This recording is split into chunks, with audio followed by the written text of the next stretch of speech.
Hello students. तो आज के unit straight line and the sphere में आज जो टॉपिक हम डिस्कस करने जा रहे हैं उस टॉपिक का नाम है टेंजेंट प्लेन।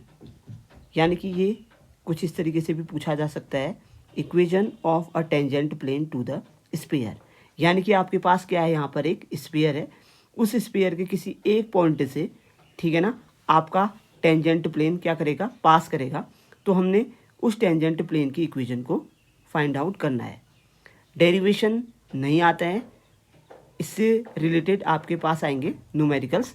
तो मैं आपको एक न्यूमेरिकल यहाँ पर सॉल्व करके दिखाऊंगा और एक न्यूमेरिकल आपका होमवर्क का रहेगा। तो चलते हैं टॉपिक की ओर को, equation of a tangent plane to the sphere.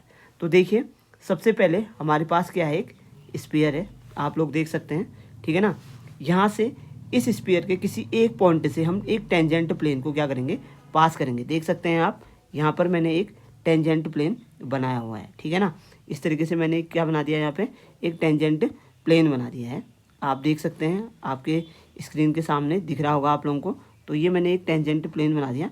मान लो ये किसी एक पॉइंट P से पास हो रहा है, जिसके कोऑर्डिनेट्स हैं आपके पास क्या, अल्फा, बीटा और गामा। तो हमें इस प्लेन की क्या निकालनी है, इक्वेशन निकालनी है। तो आई होप कि आपके समझ में इस रफ डायग्राम के थ्रू पता चल गया होगा कि हमने करना क्या है। यानी कि हमारे पास क्या है, हमारे पास एक स्फीयर है, ठीक है ना। इस स्फीयर के किसी एक पॉइंट से, जिसके कोऑर्डिनेट्स हैं अल्फा, बीटा, गामा, एक प्लेन पास हो रहा है। क्योंकि ये स्फीयर के किसी एक पॉइंट से पास हो रहा है, इसलिए इसे क्या कहा जाएगा, टेंजेंट प्लेन कहा जाएगा। और इस टेंजेंट प्लेन की हमको इक्वेशन निकालनी है। तो देखते हैं किस तरीके से हम इसकी इक्वेशन को निकालते हैं। तो सबसे पहले हमें जो बातें पता हैं उन चीज़ों को हम लिखेंगे। जैसे मैं यहाँ पे लिखूँगा, we know that the equation of the sphere is. अब इक्वेशन क्या होती है स्फीयर की, ये आप लोगों को अच्छे से पता है। ये होती है x square plus y square plus z square plus 2ux plus 2vy plus 2wz plus d equal to 0। Clear है। इसे हम इक्वेशन नंबर 1 ले लेते हैं। देखिए, इसका डेरिवेशन है नहीं आपके कोर्स में, तो मैं आपको डायरेक्ट समझाऊंगा कि किस तरीके से इक्वेशन ऑफ टेंजेंट प्लेन निकाली जाती है। तो सबसे पहले हमने क्या लिखा, इक्वेशन ऑफ द स्फीयर लिखी। उसके बाद हम यहाँ पर लिख रहे हैं to find the equation of tangent plane, put x square is equal to x alpha, y square is equal to y beta, z square is equal to z gamma, 2x is equal to x plus alpha, 2y equal to y plus beta and 2z equal to z plus gamma. यानी कि हमारे पास जो sphere की equation में x square है, उसकी जगह x alpha, y square की जगह वाई बीटा, जेड स्क्वायर की जगह जेड गामा, 2x की जगह एक्स प्लस अल्फा, 2y की जगह वाई प्लस बीटा और 2z की जगह जेड प्लस गामा हम पुट कर देंगे, तो हमारे पास टेंजेंट प्लेन की इक्वेशन आ जाएगी। तो चलिए देखते हैं ये सारी वैल्यूज हम इक्वेशन नंबर 1 पे पुट करके। तो यहाँ पे मैं लिख दूंगा, putting all the values in equation number 1। तो करके देखते हैं।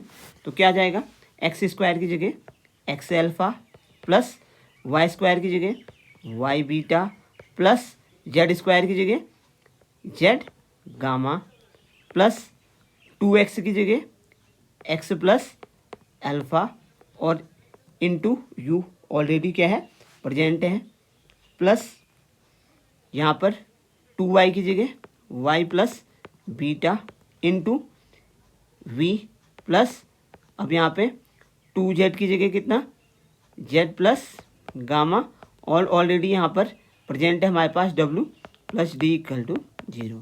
तो ये हमारे पास क्या आ गई, इक्वेशन आ गई। इसी इक्वेशन को हम क्या कहेंगे, इक्वेशन ऑफ टेंजेंट प्लेन कहेंगे। तो यहाँ पर मैं इसको लिख दूंगा, this is the required equation of tangent plane. तो देखिए कितना आसान सा टॉपिक है और न्यूमेरिकल भी बहुत आसान होने वाला है इससे रिलेटेड। तो चलिए देखते हैं न्यूमेरिकल को किस तरीके से ये पूछ रहा है हमसे, ठीक है। तो देखते हैं पहला न्यूमेरिकल, इम्पोर्टेंट है, काफ़ी इम्पोर्टेंट है। दो न्यूमेरिकल हैं, इनमें से एक न्यूमेरिकल आपका होमवर्क रहेगा और दोनों न्यूमेरिकल्स काफ़ी इजी भी हैं और काफ़ी इंपॉर्टेंट भी हैं। तो पहला न्यूमेरिकल क्या है, find the equation of the tangent plane at the point 1 2 3 to the sphere. यानी कि हमको स्पेयर की इक्वेशन भी दे रखी है और हमें पॉइंट भी दे रखे हैं, क्लियर है। तो यानी कि कुल मिला के कुछ इस तरीके से ये बनने वाला है कि जैसे मतलब आपके पास ये स्पेयर है, इस स्पेयर से यहाँ पर कोई एक पॉइंट आपको दे रखा है, ठीक है ना। और इस पॉइंट के कोऑर्डिनेट्स जो दे रखे हैं आपको, कितने दे रखे हैं बेटा, 1 2 3, यानी कि अल्फा बीटा और गामा। और यहाँ इस पॉइंट पी से आपका एक प्लेन क्या कर रहा है, पास कर रहा है। तो इस प्लेन की हमको क्या निकालनी है, यहाँ पे इक्वेशन निकालनी है। तो बहुत ही आसान है भाई, ठीक है ना। आपको करना क्या है, ठीक है ना, आप सीधी सी बात है कि यहाँ पर आपको जो इक्वेशन ऑफ द प्लेन दे रखी है, देखो आपको ठीक है ना वो निकालनी है, ठीक है। आपको क्या दे रखा है, स्फीयर की इक्वेशन दे रखी है। तो सबसे पहले हम स्फीयर की इक्वेशन को देखेंगे, क्लियर है, हम यहाँ पर लिखेंगे, ठीक है ना। अब देखिए बात क्या है, देखो आपको देखो बेटा स्फीयर की इक्वेशन में u की वैल्यू पता होनी चाहिए, v की वैल्यू पता होनी चाहिए, w की वैल्यू पता होनी चाहिए, d की वैल्यू पता होनी चाहिए। आई बात समझ में। तो सबसे पहले तो हम ये चीज़ करेंगे, हम क्या लिखेंगे यहाँ पे, that means given equation of the sphere, जो आपको दे रखी है उसको लिख लेते हैं। वो कितनी दे रखी है आपको, 3x² + y² + z² -2x - 3y -4z -22 = 0 दे रखी है, क्लियर है। अब इसको क्या करते हैं हम, देखिए क्योंकि हमको जो जनरल इक्वेशन होती है स्फीयर की वो होती है x² + y² + z² के टर्म पे होती है, बट यहाँ पर 3 है। तो हम क्या करेंगे, दोनों तरफ 3 से डिवाइड कर देंगे। तो दोनों तरफ जब हम 3 से डिवाइड करेंगे तो कितना आ जाएगा, देखो x² + y² + z² -2/3x -3/2 आएगा। हम कर रहे हैं किसने, नहीं 3 से डिवाइड कर रहे हैं ना हम, तो 3 से डिवाइड कर रहे हैं। तो अगर हम 3 से डिवाइड कर रहे हैं तो ये आ जाएगा -y आएगा, ठीक है ना। और माइनस फिर कितना आ जाएगा, 4/3z -22/3 that is equal to 0 आ जाएगा, क्लियर है बात है। अब हम इसको क्या कर देंगे, कंपेयर कर देंगे, comparing this equation with general equation of the sphere की जनरल इक्वेशन के साथ कंपेयर कर लेते हैं। तो देखिए कितना होता है वो equation, x² + y² + z² + 2ux + 2vy + 2wz + d = 0। तो यहाँ से देखिए 2ux, देखिए 2ux -2/3x आया, x से x कैंसिल हो गया। तो u की वैल्यू कितनी आई यहाँ से, -1/3 आ गई, ठीक है ना। इसी तरीके से 2vy = कितना आ जाएगा, -y, y से y कैंसिल, तो v की वैल्यू कितनी आ जाएगी यहाँ पे, -1/2 आ जाएगी। और इसी तरीके से देखिए देखिए यहाँ पे -4/3z है, किसकी वैल्यू, 2wz की वैल्यू। तो 2wz = कितना आ जाएगा, -4/3z आ जाएगा। z से z क्या हो जाएगा, कैंसिल। तो यहाँ से सॉरी आप w की वैल्यू भी निकाल देंगे, ये कितनी आ जाएगी, -2/3, हाँ ठीक है 2/3। और d की वैल्यू कितनी है यहाँ पे, -20 कितनी है, 2/3 है, क्लियर है। तो कहने का मतलब ये है कि सबसे पहले तो हमने जनरल इक्वेशन ऑफ स्फीयर से कंपेयर की, जो हमको स्फीयर की इक्वेशन दी हुई है, और यहाँ से हमने यू वी डब्ल्यू और डी की वैल्यू निकाल दी। अब हमारे पास ज़्यादा करना क्या है, अब हमको पता है इक्वेशन ऑफ टेंजेंट प्लेन। अब हमको पता है we know that equation of tangent plane क्या होती है, अभी हमने निकाली है। याद होगा आप लोगों को कि जो जनरल इक्वेशन होती है ये वाली, इसमें क्या क्या वैल्यूज़ रखते हैं ये आपको पता ही है। एक्स स्क्वायर की जगह एक्स अल्फ़ा, वाई स्क्वायर की जगह क्या रखते हैं बताओ इस इक्वेशन में, वाई बीटा, और जेड स्क्वायर की जगह जेड गामा रखते हैं। क्लियर है बातें।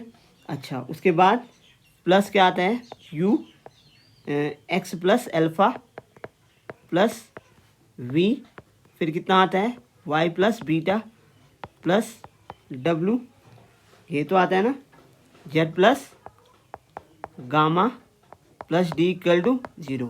याद है ना आपको, एक्स स्क्वायर की जगह एक्स अल्फ़ा, वाई स्क्वायर की जगह वाई बीटा, जेड स्क्वायर की जगह जेड गामा। क्लियर है। और 2x की जगह एक्स प्लस अल्फ़ा, 2y की जगह वाई प्लस बीटा, और 2z की जगह जेड प्लस गामा रखते हैं। क्लियर है। और देखिए यहाँ पर जो इक्वेशन आपको दी हुई है, यहाँ पर ध्यान से देखिए, पॉइंट भी दे रखे हैं आपको, यानी कि अल्फ़ा की वैल्यू 1, बीटा की वैल्यू 2 और गामा की वैल्यू कितनी दे रखी है, 3 दे रखी है। तो ये सारी वैल्यूज हम इक्वेशन पे रख देंगे, तो बहुत ही आसान है भाई। ठीक है। अब जब हम ये सारी वैल्यूज यहाँ पर रख देंगे तो ऑब्वियसली एक्स अल्फ़ा की वैल्यू कितनी है 1 प्लस वाई, बीटा की वैल्यू कितनी है 2 प्लस जेड, गामा की वैल्यू कितनी है 3 प्लस, अब देखिए यू की वैल्यू कितनी है -1/3 है।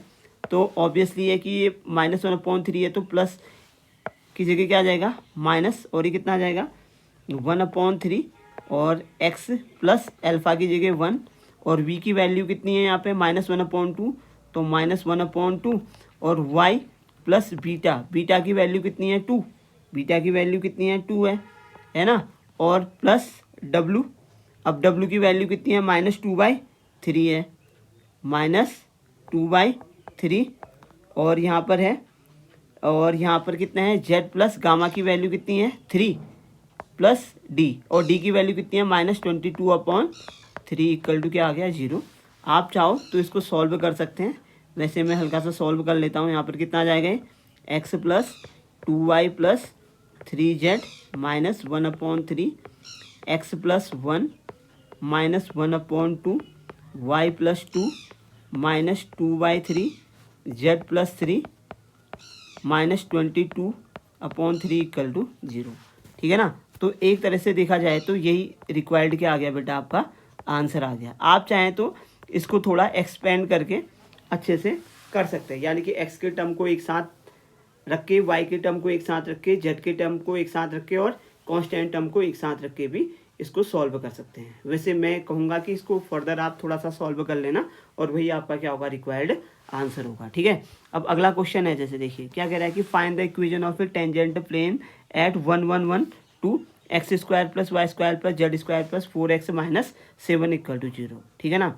मैंने यही कहा था कि एक क्वेश्चन आपका क्या होगा होमवर्क के लिए होगा। तो सिंपल सी बात है, आपको ये स्पेयर की इक्वेशन दे रखी है, x square plus y square plus z square plus 4x - 7 equal to 0 दे रखी है। आप इसको जनरल इक्वेशन के साथ कंपेयर कर लेना। स्पेयर की क्या होती है वो, x square plus y square plus z square plus 2ux plus 2vy plus 2wz plus d equal to क्या होती है 0। तो देखो बेटा यहाँ से आपका x की वैल्यू आ जाएगी, ठीक है ना, x की वैल्यू आ जाएगी। तो चलो मैं ही सॉल्व करा देता हूँ इसको, कोई बड़ी बात नहीं है, बट आपके दिमाग के अंदर रखो इसको। तो यहाँ से देखिए 2ux की वैल्यू कितनी आ जाएगी 4x, तो यहाँ से x से x कैंसिल हो गया, तो u की वैल्यू कितनी आ जाएगी 2, v वाला टर्म नहीं है, w वाला टर्म नहीं है, तो v की वैल्यू 0, w की वैल्यू भी कितनी आ गई 0, और d की वैल्यू कितनी आ गई यहाँ से -7 आ गई। कितना आसान है देखो, ठीक है ना। तो यानी कि ये गिवन स्पेयर था, गिवन स्पेयर था, गिवन स्पेयर था, ठीक है ना। और ये कंपेयर किया आपने इसको किससे, जनरल इक्वेशन ऑफ स्पेयर से इसको क्या किया, कंपेयर किया, और कंपेयर करने के बाद यू वी डब्ल्यू और डी की वैल्यू निकाली। अच्छा, उसके बाद आपको अल्फ़ा बीटा और गामा की वैल्यू भी दे रखी है, जो क्या है 1 1 1 है। बस अब आपने क्या करना है, उसके बाद उसके बाद आपने क्या करना है, सीधी सी बात है, आपने निकाल देनी है इक्वेशन ऑफ टेंजेंट प्लेन। अब इक्वेशन ऑफ टेंजेंट प्लेन कैसे निकालनी है, एक्स स्क्वायर की जगह पे आपने क्या रख देना है, एक्स अल्फ़ा, याद होगा आपको, अब तो याद हो ही गया होगा। वाई स्क्वायर की जगह वाई बीटा और जेड स्क्वायर की जगह जेड गामा हो गया, ठीक है ना।